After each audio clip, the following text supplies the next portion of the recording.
You find yourself standing in a narrow corridor deep within the Forbidden City, the year 1720. The walls around you are painted in imperial yellow, but the air tastes of fear and jasmine incense. Your silk slippers make no sound on the polished stone as you follow the elderly eunuch ahead of you, his shadow dancing in the flickering candle light.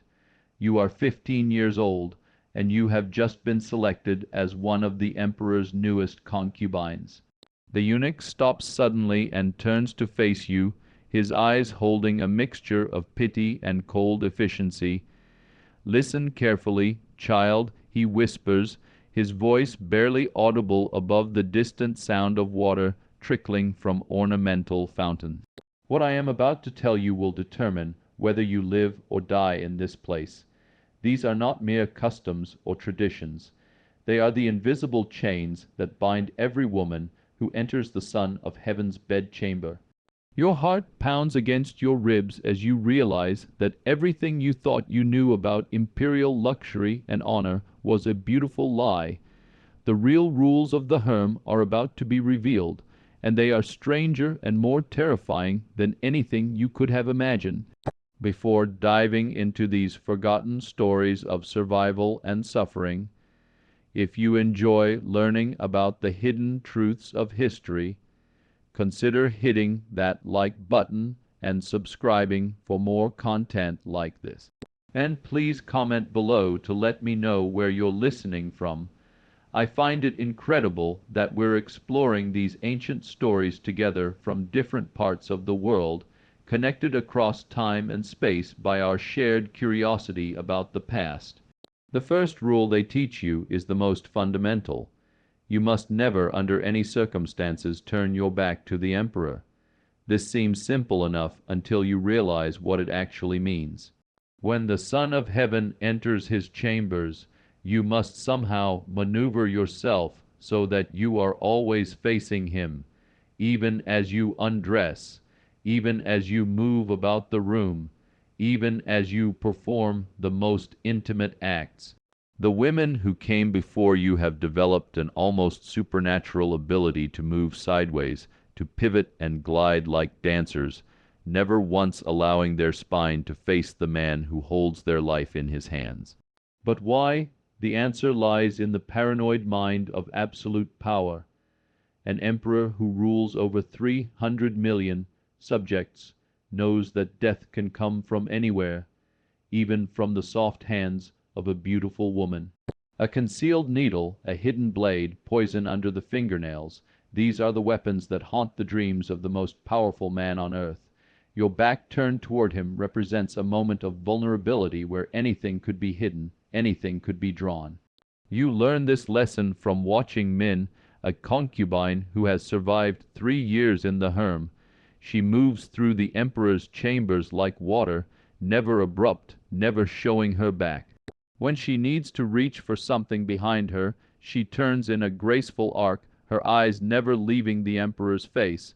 When she removes her robes, she does so with a fluid motion that seems choreographed, each garment falling away while she remains in an eternal state of partial genuflection. The second rule is even more disturbing. You must never speak unless spoken to, and when you do speak, you must refer to yourself in the third person. You are not I. You are this unworthy slave or this lowly concubine. Your individual identity, your sense of self, must be erased the moment you enter his presence. The emperor does not make love to people. He makes love to vessels, to objects that exist solely for his pleasure.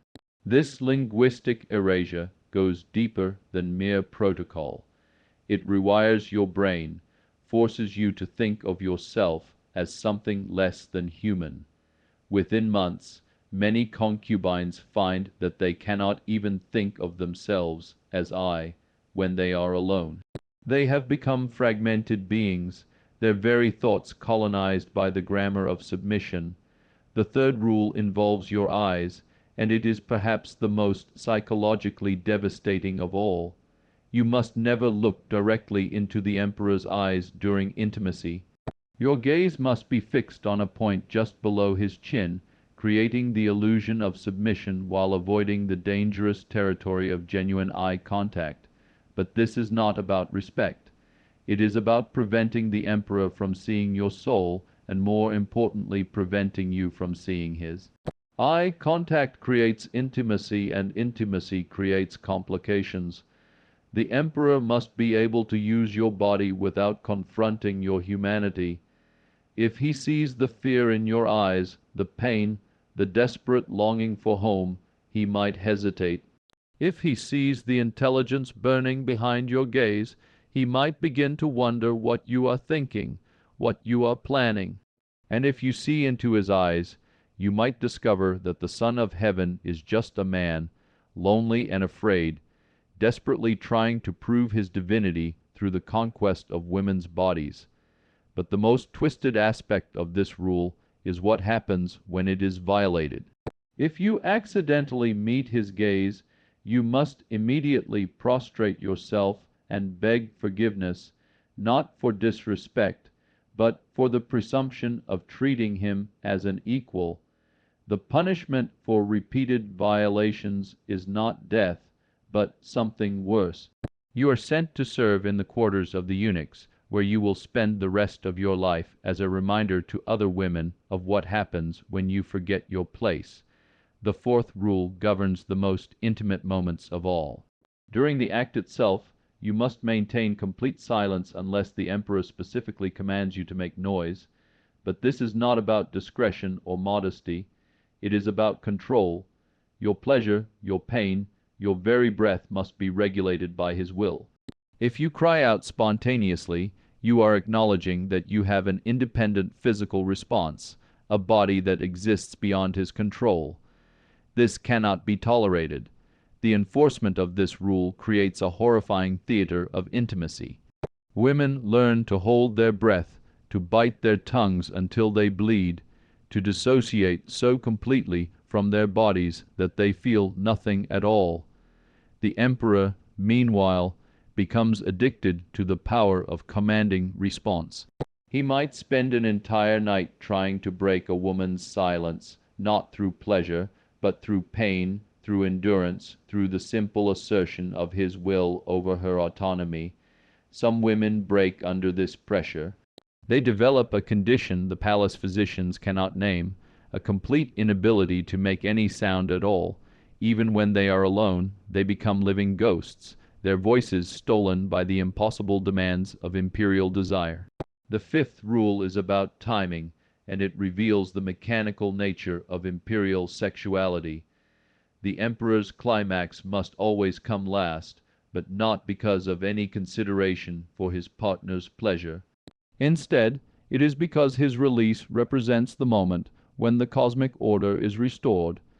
His seed is considered sacred, a direct connection to the divine mandate of heaven.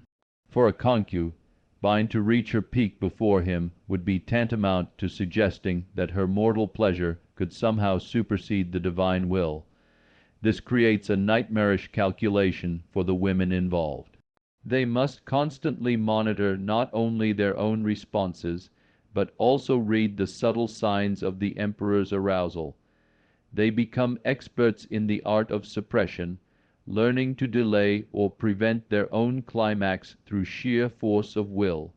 Some develop techniques of mental distraction so effective that they can recite entire poems or perform complex mathematical calculations while their bodies are being used.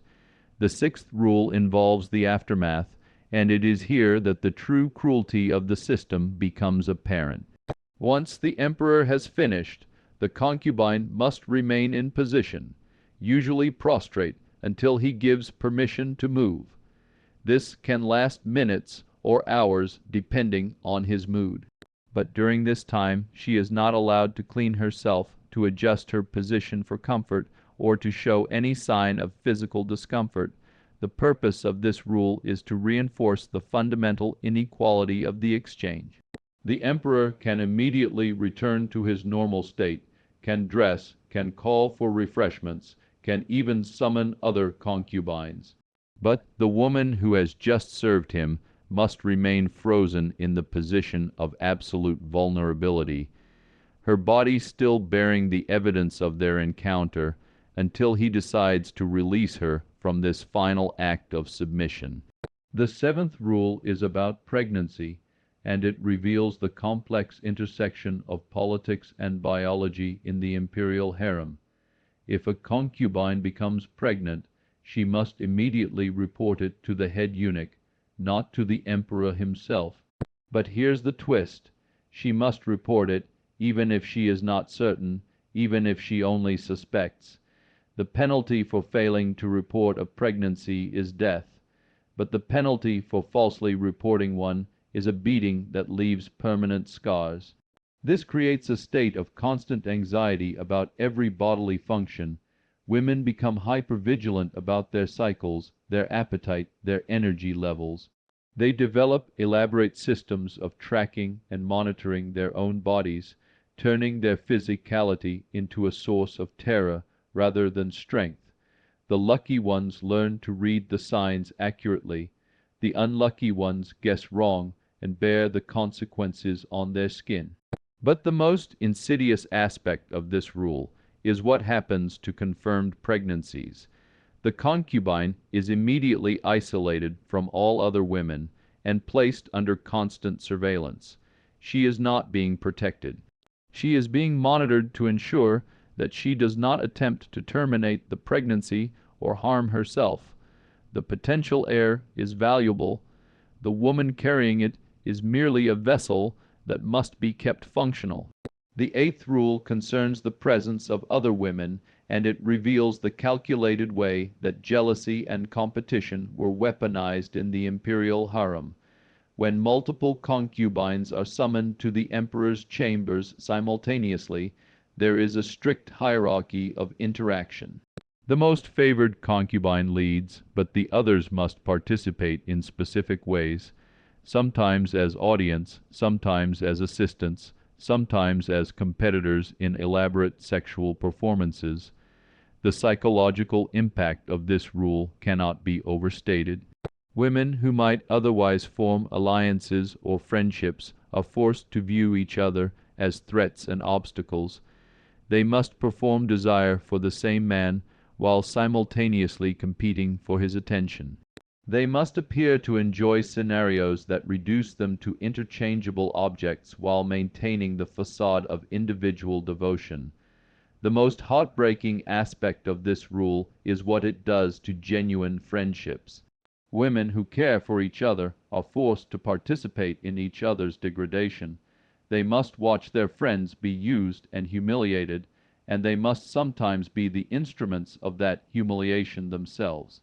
The bonds between women, which might otherwise provide comfort and resistance, are systematically corrupted and weaponized. The ninth rule involves the emperor's moods, and it demonstrates the impossible standard of perfection demanded from the concubines. They must be able to instantly read and respond to the emperor's emotional state, adjusting their entire demeanor and behavior accordingly. If he is angry, they must be soothing but not presumptuous. If he is sad, they must be comforting but not pitying. If he is celebratory, they must be joyful but not overly enthusiastic. This requires an almost superhuman level of emotional intelligence and self-control. The concubines become expert psychologists, studying every micro-expression, every shift in posture, every change in breathing pattern. They develop an intuitive understanding of power and ego that would make modern diplomats jealous. But this expertise comes at a terrible cost. They lose the ability to have authentic emotional responses of their own. The 10th rule is about memory, and it is perhaps the most tragic of all. The concubines must remember every detail of their encounters with the emperor. What he said, what he did, what pleased him, what disappointed him. But they must also forget these encounters the moment they leave his chambers. They must maintain perfect recall in his presence and perfect amnesia outside of it. This creates a split consciousness that many women find impossible to maintain. They develop elaborate mental filing systems, ways of compartmentalizing their experiences so that they can access them when needed and suppress them when necessary. Some succeed in this psychological juggling act, others break entirely, developing conditions that we might now recognize as dissociative disorders. The 11th rule concerns the seasonal nature of imperial desire. The emperor's sexual appetite follows the rhythms of the agricultural calendar, with specific months and festivals requiring different types of performance and presentation. During harvest celebrations, the concubines must embody fertility and abundance. During winter solstice, they must represent the return of light and warmth. During times of war, they must channel martial energy and strength. This means that the women must constantly reinvent themselves, becoming living representations of abstract concepts rather than individual human beings. They must study not only the emperor's personal preferences, but also the cosmic and political significance of different times of year. They become actresses in an elaborate theatrical production where the script is always changing and the stakes are always life and death. The 12th rule involves the presence of witnesses, and it reveals the voyeuristic nature of imperial power. Certain encounters must be observed by eunuchs or senior concubines, not for the emperor's pleasure, but to ensure that the rules are being followed. These witnesses are required to report any violations, any signs of genuine emotion, any evidence that the concubine is experiencing the encounter as anything other than a sacred duty. This creates a terrifying panopticon of sexual surveillance. The women never know when they are being watched, never know who might be reporting on their performance. They must maintain the facade of perfect submission even when they think they are unobserved, because the consequences of being caught in a moment of authenticity are severe. The 13th rule is about gifts and rewards, and it demonstrates the psychological manipulation at the heart of the harem system. The emperor occasionally bestows presents on his concubines, jewelry, silk, delicacies. But these gifts come with invisible strings attached. Accepting a gift means accepting a debt that can never be repaid. The concubine must express gratitude not just for the gift itself, but for the honor of being chosen to receive it. More insidiously, the gifts are used to create hierarchies and jealousies among the women. A concubine who receives a valuable present becomes a target for resentment from others, but refusing a gift is seen as an insult to the emperor's generosity. The women are trapped in a system where every kindness is a weapon, and every reward is a punishment. The 14th rule involves the concubines' families, and it reveals the true scope of the harem's control. The women's relatives are essentially held hostage to ensure their compliance, but the threat is not just against their lives. It is against their honor, their social standing, their ability to marry and have children. The concubine who displeases the emperor does not just risk her own death.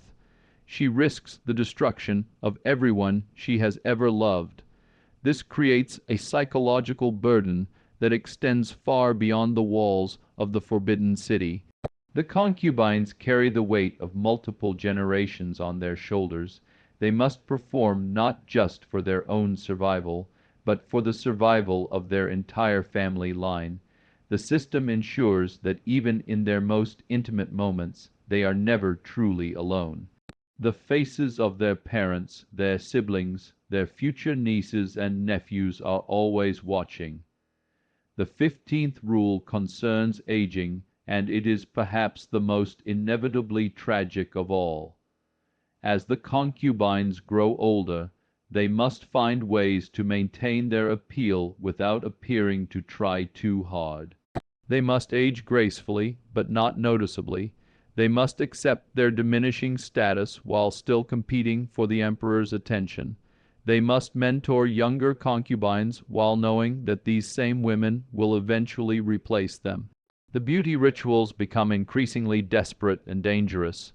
Women use lead, based cosmetics that poison their skin. They undergo painful procedures to maintain their youthful appearance. They develop eating disorders and exercise compulsions in their attempt to hold back time. The lucky ones die young before they have to face the slow degradation of their value in the emperor's eyes. The 16th rule involves death, and it brings us to the darkest corner of the harem system. When an emperor dies, his concubines face a choice that is not really a choice at all.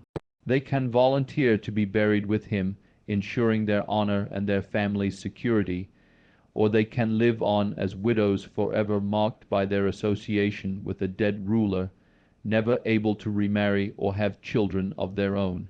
The preparation for this final rule begins from the moment a concubine enters the harem. She must cultivate a relationship with death, must learn to see it not as an ending, but as a fulfillment of duty. She must write letters to her family explaining her choice, must compose poetry about her devotion, must participate in her own mythology even as she prepares for her own destruction. The 17th rule is about resistance. And it is here that we see the incredible strength and ingenuity of the women who survived this system. Despite everything designed to break them, they found ways to maintain their humanity, their connections to each other, their sense of self. They developed secret languages, coded conversations, hidden rituals that allowed them to remember who they were beneath the roles they were forced to play. Some forms of resistance were subtle. A glance held too long. A song hummed just slightly off-key. A way of arranging flowers that spelled out messages in a language only other concubines could read. Other forms were more dramatic. Elaborate suicide plots, escape attempts, secret pregnancies that were hidden from the palace authorities. The women who attempted these acts of rebellion knew the consequences, but they chose to risk everything for moments of authentic choice. The 18th rule concerns love, and it is the most complex and heartbreaking of all. The concubines are forbidden from feeling genuine affection for the emperor, but they are also forbidden from not feeling it. They must simulate love so perfectly that it becomes indistinguishable from the real thing. But they must also maintain enough emotional distance to survive the inevitable rejection and replacement. This creates a psychological tightrope that few women can walk successfully. Some fall into genuine love and are destroyed by it. Others maintain such complete emotional detachment that they become incapable of feeling anything at all. The rare women who find the perfect balance between simulation and protection often pay for this skill with their sanity, becoming performers so accomplished that they lose track of their own authentic emotions. The 19th rule involves the emperor's death, and it reveals the ultimate disposability of the concubines' lives. When the Son of Heaven dies, the women who have served him become dangerous reminders of the previous regime. They know too much, have seen too much, represent too much of the old order. The new emperor must either eliminate them or find ways to neutralize their influence. The lucky ones are sent to remote temples to live out their days as Buddhist nuns. The unlucky ones simply disappear, their fate recorded in no official documents. The truly unfortunate ones are kept alive but relegated to the lowest levels of the palace hierarchy, serving as warnings to the new generation of concubines about the temporary nature of imperial favor. The 20th and final rule is about forgetting, and it brings us full circle to the beginning of our story. The women who survive the harem system must learn to forget everything they have experienced, everything they have seen, everything they have been forced to do. They must become blank slates, empty vessels ready to be filled with new purposes and new identities. But forgetting is not erasure. The memories remain buried deep in the body and the unconscious mind. They surface in nightmares, in sudden moments of panic, in the inability to trust or love or believe in their own worth. The women carried these invisible scars for the rest of their lives, walking reminders of a system that valued their beauty more than their humanity. As you stand now in that same corridor where we began, older and wiser and infinitely more tired, you understand that the strange bedroom rules of the Imperial Harem were never really about sex at all. They were about power, the power to reduce human beings to objects, to transform love into performance, to make survival contingent on the complete surrender of self. The eunuch who first whispered these rules to you is long dead, buried in an unmarked grave like so many others who served the Forbidden City. The emperor you knew has been replaced by his son, who has been replaced by his son in an endless cycle of power and submission. But the rules remain passed down like a secret language from one generation of women to the next. You have survived by forgetting how to be human and learning how to be a shadow. You have mastered the art of appearing to exist while actually disappearing. You have become an expert in the performance of desire, the simulation of submission, the careful navigation of a world where a single misstep can mean death. And now, as you prepare to whisper these same rules to another frightened 15-year-old girl, you realize that you have become the system you once feared. You are the chain that connects the past to the future, the keeper of knowledge that should have died with the last emperor. You are the reason these strange bedroom rules will never truly disappear, no matter how many dynasties rise and fall. The girl standing before you has the same wide eyes you once had, the same hopeful belief that she is about to enter a world of luxury and honor. You know better now. You know that she is about to enter a world where the strangest rule of all is that in order to survive, she must learn to forget that she was ever human at all. In the flickering candle light, you begin to speak. Your voice carrying the weight of centuries, your words weaving another invisible chain, and the endless cycle of power and submission that defines the Imperial Harem. And somewhere in the distance, you can hear the sound of water trickling from ornamental fountains. The same sound that welcomed you to this place so many years ago, the same sound that will welcome countless other girls in the years to come. The rules never change,